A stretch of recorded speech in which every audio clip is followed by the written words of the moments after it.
Por uma ironia do destino, a viagem começou como uma obra de misericórdia, no dia 31 de janeiro de 1953. Uma anciã estava à beira da morte na sua casa das montanhas, nos arredores de Porto Victoria, capital da República de Seychelles, lá do noroeste da ilha de Mahé, no mar da Somália, África Oriental. Chamava-se Edith Rose e, naquele dia, manifestou o desejo de que a filha fosse vê-la pela última vez. A filha vivia na ilha de Praslin, que ficava a 45 quilômetros de distância, e era a época das monções de noroeste, que são um fenômeno climático que provoca fortes chuvas e longas secas, durante diferentes períodos do ano. O mar estava muito agitado entre Mahé e Praslin. Havia 3 dias que nem os pescadores se arriscavam no mar, mas havia ali uma senhora em agonia e uma família com um grande desejo de conseguir se despedir. Parecia simples, porém, quem é capaz de explicar alguns mistérios que acontecem nos barcos em viagens através do oceano? Meu nome é Vanessa Silva e a quem interessar, essa é a história que eu vou contar hoje. O dia em que uma viagem de pura compaixão se transformou num monstruoso pesadelo. Vamos ver até onde o ser humano é capaz de chegar quando está em jogo a sua vida e ainda ver um desfecho muito misterioso.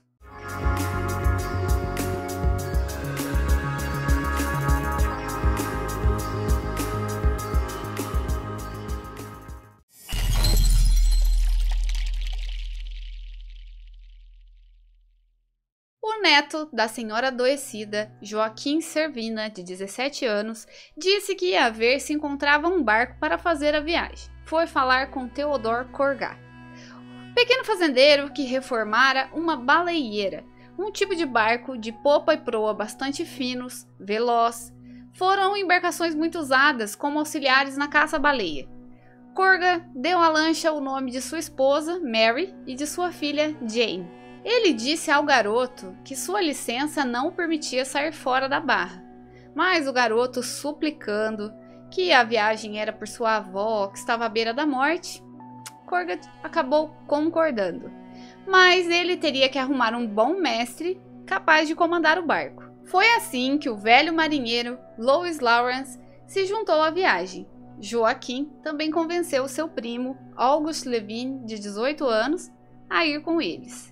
Na última hora, o dono do barco, Corgat, ficou apreensivo com a saída do seu barco para o mar num tempo daqueles, levando gente que não conhecia bem as particularidades de Mary Jane. Também vou, disse ele à mulher. Selby Corgat, seu filho de 15 anos e que não desgrudava do pai e o acompanhava onde quer que fosse, também quis ir junto na viagem.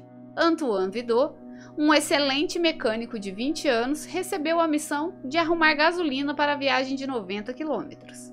Às 11 da manhã do dia 31, essa tripulação de 6 homens partiu para o mar sem comunicação ao capitão do porto. Eles iriam até Praslin, onde se encontrava a filha da senhora, e de lá iriam até a ilha onde ela morava. Quando ultrapassaram a proteção das ilhotas que cercavam Porto Victoria, encontraram um mar grosso. 3 vezes na travessia, a embarcação flutuou ao sabor das ondas devido a falhas no motor. Deveriam chegar a Praslin às 3 horas da tarde, mas era meia-noite quando alcançaram a ilha. Estavam todos ensopados e exaustos. August, o primo de Joaquim, correu dentro da noite tempestuosa para a casa de sua mãe, filha da moribunda Madame Rose, e disse-lhe que arrumasse as malas e fosse com eles. Mas quando amanheceu, vendo o mar revolto, ela não quis ir. Vá você, disse ela a seu outro filho, Jules, e foi assim que ele, de 17 anos, se juntou à tripulação. O mesmo aconteceu com 2 mulheres, Madame Eng Finesse e Madame George Harrison, ambas com mais de 60 anos. Eram amigas de longa data de Madame Rose e queriam vê-la antes que morresse. Quando já iam zarpar, alguém gritou por eles. Era Noel Rondeau, um cozinheiro de 25 anos, que lhes disse que queria levar um caixote de mamões e mangas a um amigo. Às 9 da manhã de domingo, 1º de fevereiro, partiram 2 mulheres, 4 homens e 4 rapazes. Podiam ver na estrada à beira da praia as pessoas se dirigindo para a missa na igrejinha de telhado de colmo, uma espécie de palha. Ouviram o sino tocar e todos a bordo fizeram o sinal da cruz. Iremos à missa em Vitória, prometeu Corga. Louis Lawrence dirigiu o barco rumo a Marré. Com bom tempo, a montanha de 900 metros, o Morne Saint-Éloi, era quase sempre visível, mas naquele dia nada se podia ver senão o cinzento mar agitado e as nuvens negras baixas. O velho motor, que era de automóvel, funcionou bem até que chegaram a 10 quilômetros do destino. Nessa altura, rateou e parou. Falta de gasolina, disse Vidot. Encheu o tanque com a lata reserva e o motor pegou. Mas Vidot não conseguiu engrená-lo na marcha de maior velocidade. Quando forçou a alavanca para engatar a segunda marcha, ela se quebrou. Carrancudo meteu a faca na abertura, pisou no pedal da embreagem, deu uma sacudida, sorriu tranquilizado quando o motor começou a rodar em segunda, e a Mary Jane se dirigiu para Marré. Corga, quando percebeu a lata de gasolina vazia, perguntou se daria para chegarem. Vidot disse que o motor em segunda bebia muito combustível. A apenas 3 quilômetros da salvação, o motor ficou seco. Vendo a cara dos homens, as duas mulheres já começaram a chorar. Corga procurou mostrar-se seguro, dizendo que estavam tão perto que poderiam ir a nado, e assim não poderiam deixar de avistá-los. Havia sempre um vigia de serviço e que nesse momento já deveria estar vendo eles ali no barco com o seu telescópio. Lawrence olhou o toldo de lona e o pau sobre o qual ele foi estendido para proteger do sol os passageiros. O toldo poderia ser dividido em 2 velas e o pau serviria como mastro. Foi aí que, de repente, um violento aguaceiro desabou sobre eles e a lancha começou a flutuar à deriva. Lançaram então a âncora e sentiram-na prender num coral. A Mary Jane ficou firme. Quando ia escurecendo, Lawrence avistou um pequeno barco de pesca.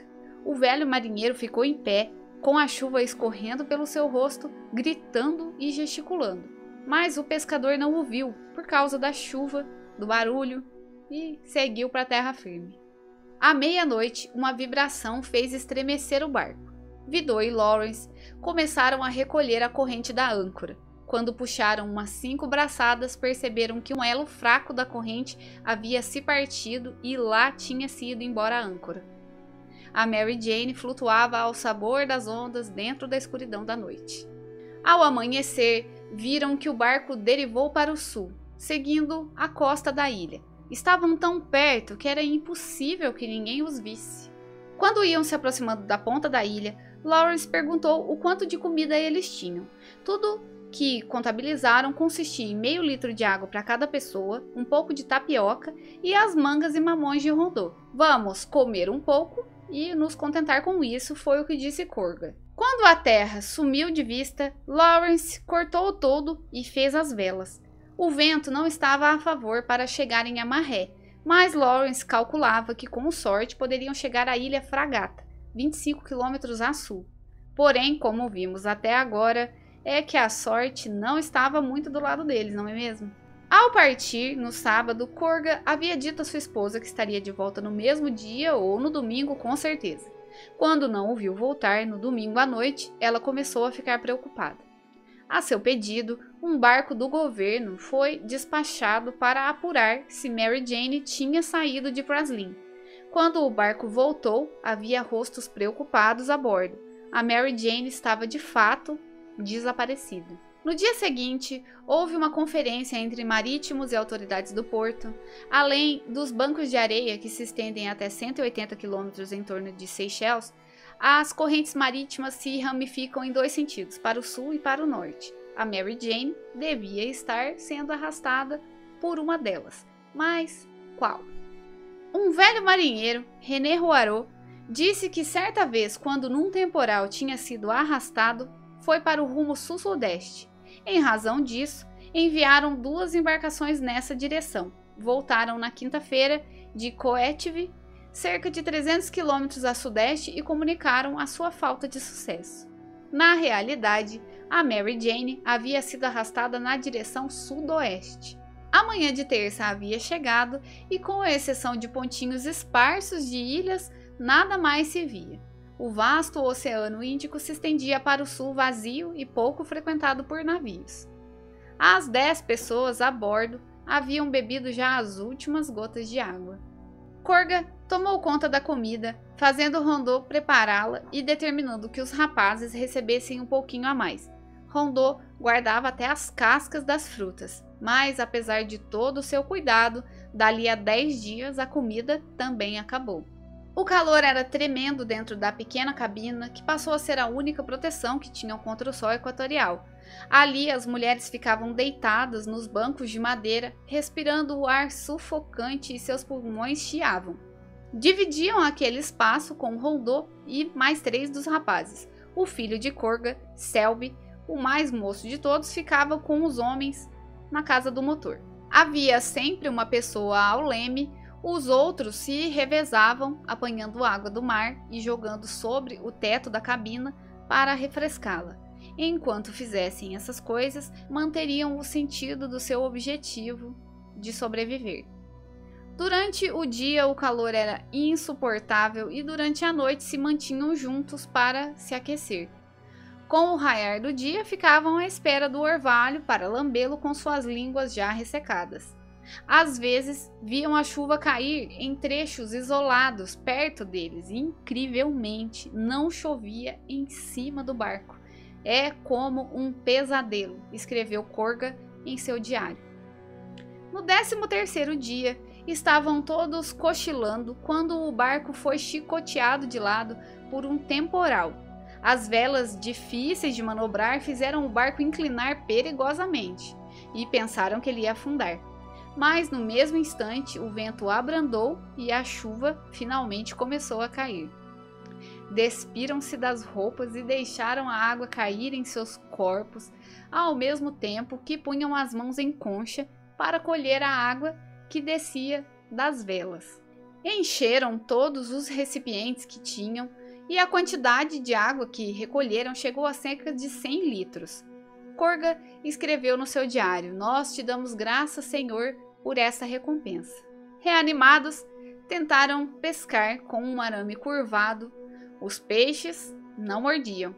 Tentaram também fazer um arpão com um metal pontiagudo, mas também sem resultado.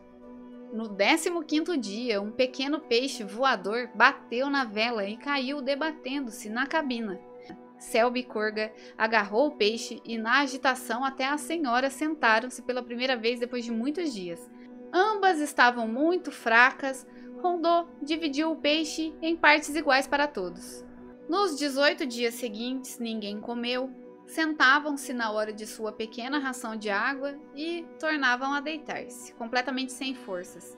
As 2 mulheres frequentemente murmuravam preces. No 33º dia, uma pequena ave marinha branca pousou na proa. Enquanto todos se mantinham imóveis, Lawrence foi avançando de rastos para ela, estendeu a mão e a agarrou. Com muita fome, todos observaram Rondô depenar e porcionar a ave em 10 porções, dando para cada um seu bocado. Ao entardecer do 35º dia, Vidot, que estava no leme, viu 2 aves pousarem na proa. Penosamente e muito devagar, ele se arrastou para elas. Nessa altura, ninguém mais tinha forças de se mover ou mesmo de abrir os olhos. Houve um breve bater de asas quando o esfomeado mecânico despedaçou a cabeça da ave mais próxima e lhe bebeu o sangue, sem nem pensar em dividir com mais alguém. Depois ficou deitado à espera que a outra voltasse.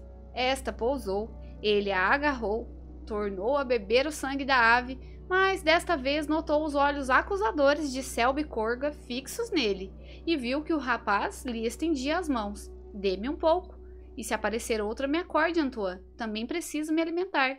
A carne das 2 aves impediu que os homens morressem de inanição, mas as mulheres não conseguiram engolir, por mais que Korga tenha insistido muito com elas. Ele escreveu no diário: "Lawrence diz que as aves significam que estamos perto de uma ilha, provavelmente a Galega. Temos agora que ficar vigilantes o tempo todo." A essa altura, os náufragos estavam muito queimados de sol, com os corpos terrivelmente esqueléticos. Começamos a parecer menos humanos, escreveu Kurga. Estamos tão fracos que nem podemos jogar água na cabina. Kurga ainda cuidava das senhoras, levantava suas cabeças, despejava um pouco de água em suas bocas ressecadas, mas ele já sabia que dentro em pouco elas morreriam. Madame Harrison, em certo momento, ficou obcecada que sua amiga Madame Rose, aquela que ela saiu de casa para se despedir, já a chamava lá do outro mundo e murmurava: "Já vou, Edith, já vou." Um momento, Madame Finesse conseguiu murmurar para Kurga: "Nós duas já vivemos bastante essa vida, mas para esses meninos tão jovens deve ser muito duro abandoná-la." Na primeira semana, o governo de Maré fez muito esforço para conseguir ajuda do mundo exterior. Pediram pelo rádio que as autoridades francesas de Madagascar que mandassem um avião. Eles responderam que os aviões que possuíam não tinham o raio de atuação suficiente para pesquisas dessa natureza, mas ofereceram uma corveta, uma espécie de navio de guerra, munida de radar. Eles, achando que isso não daria resultado, recusaram a oferta. De Mombasa, na África Oriental, partiu um hidroavião Catalina, atravessando 1.500 quilômetros de mar para descer no porto de Vitória. Mas não havia gasolina de aviação em Maré. O alcance das pesquisas do grande aparelho era limitado. Fez algumas incursões na direção sudeste e, por fim, teve de regressar a Mombasa. A busca foi encerrada. A contagem do tempo do diário de Kurga já acusava 36 dias, quando Lawrence gritou com voz rouca para olharem, pois estava avistando a costa de Agalega. Todos que ainda tinham alguma força se arrastaram até a beira do barco para olhar uma leve mancha escura, nada mais que isso. Lawrence ajustou as velas e tomou o leme. Disse que se o vento não mudasse, eles poderiam chegar até lá. E estavam cada vez mais perto, já avistavam palmeiras e uma casa. Começaram a acenar para chamar atenção, mas mais uma vez a sorte os abandonou e de repente o vento parou. Lawrence disse que ele ia voltar, e ele bem voltou, mas levando-os na direção contrária. Lawrence colocou em ação todos os recursos de marinhagem que conhecia até declarar: "Não tem jeito." Kurga disse que tinham que remar. Havia no barco 2 pequenos remos, mas não havia forquetas, que são aqueles apoios onde se posicionam os remos e que ajudam no trabalho. Os homens e meninos se revezavam metendo os remos na água desesperadamente, mas estavam sem forças. Davam gritos angustiosos enquanto lutavam para reduzir a distância entre Mary Jane e a praia. Mas, embora conservassem a proa voltada para a Galega, a corrente marítima puxava a pesada embarcação para trás. Afinal, os remadores desistiram e caíram esgotados, e a ilha foi sumindo na névoa. Depois disso, algo mudou em Lawrence. Perdeu todas as esperanças. Quando chegou a sua vez de ficar no leme, ele recusou, dizendo: "De que vale isso? Deixem o barco derivar." Mas os outros ainda não haviam desistido. Vidot passava horas empunhando o leme, não estava disposto a desistir de sua vida ainda. No 37º dia, 2 grandes aves, sulas, pousaram no mastro da proa. Só Vidot fez esforço para agarrá-las. Estava tão fraco que se amarrou a uma corda pela cintura para não se afogar caso caísse na água. Pegou-as e desta vez dividiu o sangue com Selby Kurga. Comeram toda a carne e até lamberam todos os ossos. No 39º dia, despertaram e avistaram uma ilha. Lawrence disse que era Providence, e Kurga achou que isso só poderia ser um sinal de Deus e que deveriam remar novamente. Os outros abanaram a cabeça, estavam fracos demais. Vidot afinal se levantou e tentou agarrar um remo, mas logo caiu exausto. Kurga não desistiu, amarrou o remo na popa e procurou dar impulso ao pesado barco, golpeava a água com a energia do desespero, dizendo ofegante para o olharem e que o barco estava indo, e para que eles o ajudassem. Remou até que caiu com as mãos sob o estômago e um filete de sangue escorria pela sua boca. Selby e Vidot conseguiram deitá-lo no chão, na casa do motor. Selby perguntou o que estava sentindo e ele, gemendo, disse que uma dor por dentro apontando o peito. Desse dia em diante, não se levantou mais, mas continuou a relatar tudo em seu diário. Sua mão continuava firme quando ele traçou essas palavras. Madame Eng Finesse faleceu no mar no dia 11 de março de 1953. Ela faleceu tão calmamente que os outros demoraram a perceber, e quando souberam, a mesma ideia passava na cabeça de todos. Uma já foi, e agora, quem será o próximo? Para eles, que se tratavam de pessoas cristãs, a fim de que a alma de Madame Finesse seguisse em paz, se reuniram. Jules Levine rezou um Pai Nosso, na sua voz juvenil, parou na frase que dizia: "O pão nosso de cada dia nos dai hoje", e então levantaram o banco onde ela estava e o atiraram ao mar. No 42º dia, Corga escreveu que pela primeira vez ninguém foi tomar o seu lugar ao leme, e que não havia mais ninguém que ficasse de vigia. Ninguém mais retirava a água que corria solta dentro da cabina de um lado para o outro. Lawrence havia começado a falar sozinho e no 43º dia, Madame Harrison também faleceu. Lawrence resolveu então ir para dentro da cabina, dizendo com um sorriso sinistro: "Vou ficar aqui com o meu amiguinho August." August, por sua vez, disse que não o deixassem entrar, e no dia seguinte relatou a Vidot que durante a noite sentiu as mãos de Lawrence em sua garganta, implorando para que não o deixassem mais junto com ele. Lawrence não ofereceu resistência quando Selby e Vidot amarraram as suas mãos e o prenderam com cordas numa coluna. À noite, o deixavam deitar, mas ainda com as mãos amarradas. Mas nos dias que se seguiram ele ficou tão violento que não foi mais possível prendê-lo. Selby tinha medo de entrar na cabina. 48 dias, 49 dias, e no 50º dia, Joaquim, de apenas 17 anos, não resistiu e faleceu. No 52º dia, foi a vez do cozinheiro Noel Rondeau, de 25 anos, e em seguida Jules, também, de 17 anos. Quando Jules faleceu, foi com muita dificuldade que Selby, August e Vidot lançaram seu corpo ao mar. O pobre Lawrence já havia perdido completamente a sanidade e não poderia mais ajudar ninguém. Foi então que mais um horror dentro desse pesadelo teve início. Perceberam que estavam sendo perseguidos por tubarões, certamente atraídos pelos corpos atirados ao mar.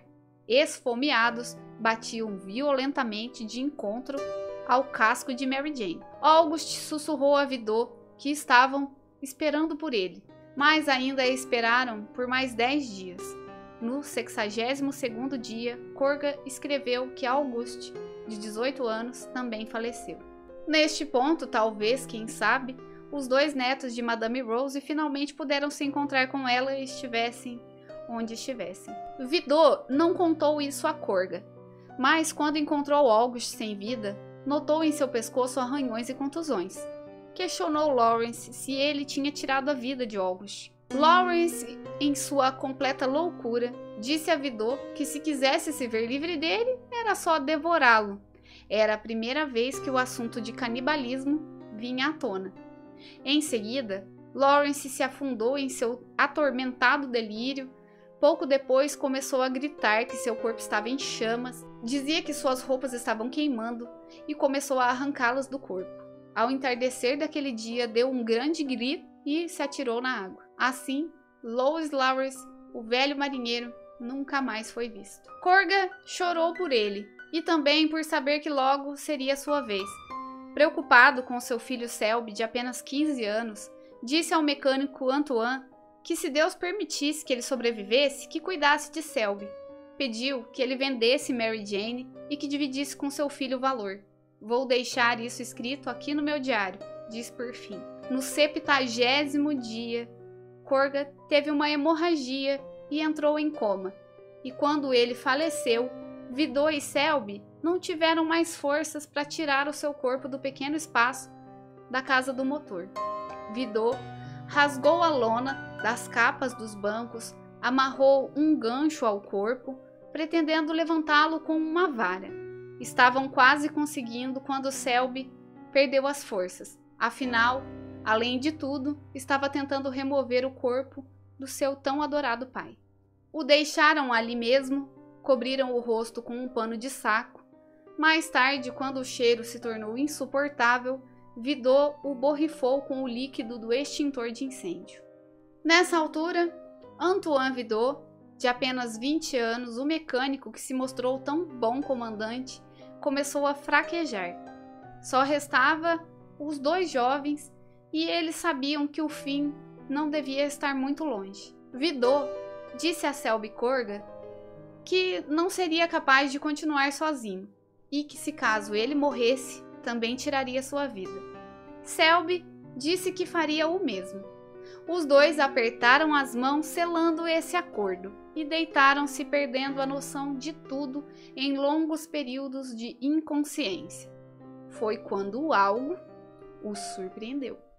Mas antes de revelar esse desfecho, vamos à nossa pausa necessária para pedir que vocês não se esqueçam de deixar aquele like para o vídeo, se inscrevam caso ainda não sejam inscritos, deixem os seus comentários, o que acharam dessa triste história de hoje, compartilhem também com pelo menos uma pessoa que vocês acham que vai gostar do meu conteúdo, isso é muito importante para crescer o canal, pessoal. Eu acredito muito no sucesso desse canal e espero que vocês que estão me acompanhando acreditem junto comigo.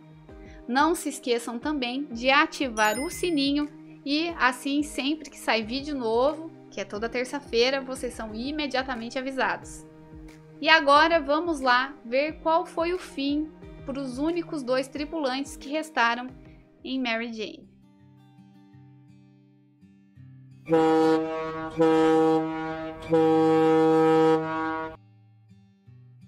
Mary Jane já estava à deriva há 74 dias, quando os dois jovens foram acordados por uma sirena de navio. Tiveram a impressão que aquilo era a trombeta dos anjos para levá-los para o além, mas a sirena continuou a tocar. Antoine Vidot despertou mais um pouco e começou a chamar por Selby, gritando: "É um navio, é um navio!" Selby, ainda delirando, disse: "São sereias que estão chamando por nós para o fundo do mar, Vidot." Mas a sirene continuou e Vidot dizia a Selby que fosse lá ver. Este, porém, não tinha forças para se levantar.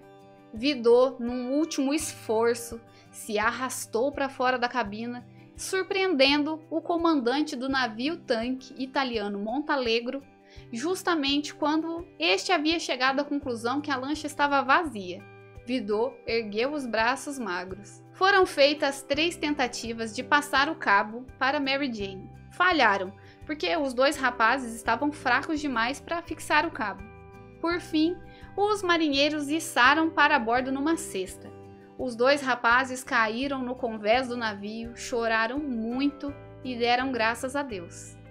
O comandante Carlo Girola passou o seguinte rádio: "Encontrei Mary Jane com 2 sobreviventes, Antoine Vidot e Selby Corga, exaustos e quase esqueléticos, mas lúcidos." Selby e Antoine regressaram para Maré 3 meses e meio depois do dia em que tão despreocupadamente haviam partido de Porto Victoria para uma viagem que deveria durar pouco mais de 8 horas. Um final feliz para pelo menos 2 sobreviventes. Mas esperem, que tem mais. No dia 15 de abril de 1953, o dia seguinte ao salvamento dos rapazes, Mary Jane foi avistada no mar por outro navio-tanque, o inglês Harrods Lee. 2 oficiais desse navio foram a bordo e encontraram o corpo de seu dono, Theodore Corgat, amarrado ao gancho. Ao seu lado estava o seu diário com as suas notas escritas em francês e inglês. Disseram que atiraram seu corpo ao mar e que deixaram lá mesmo a lancha abandonada à deriva. Depois disso, passaram-se 43 dias e em 27 de maio de 1953, um árabe, em uma praia cerca de 50 quilômetros ao norte de Kismayo, na Somália italiana, viu uma embarcação encalhada na areia e entrou nela. O que ele viu o fez sair correndo em busca das autoridades. O cônsul inglês, que foi até o local, passou ao secretário do governo de Seychelles o seguinte telegrama: carburador danificado, aparentemente em consequência de explosão. Sinais de emprego do extintor de incêndio. Na cabina, uma trouxa de roupa de mulher. Perto do barco, corpo de um homem de 35 a 40 anos, em estado avançado de decomposição, peito ferido, provavelmente por explosão. Quando a notícia chegou a Maré, os supersticiosos pescadores locais se benzeram. Diziam: Theodore Corgat saiu para o mar num dia de domingo sem ir à missa.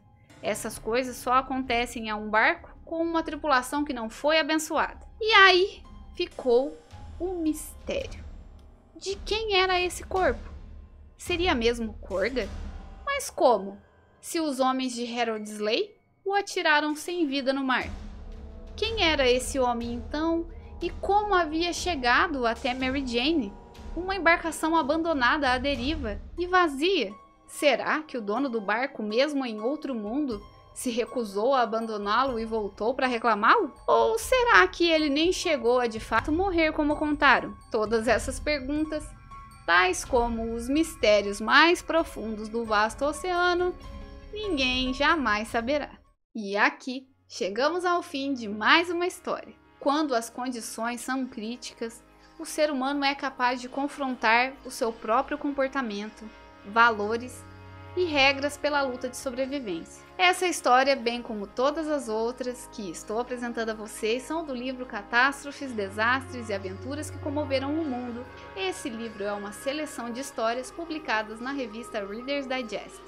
Vou deixar na descrição do vídeo as informações do autor de A Viagem de Mary Jane, bem como as demais informações sobre o livro. Eu espero que todos vocês tenham gostado da história de hoje. Uma ótima semana a todos e até o próximo vídeo.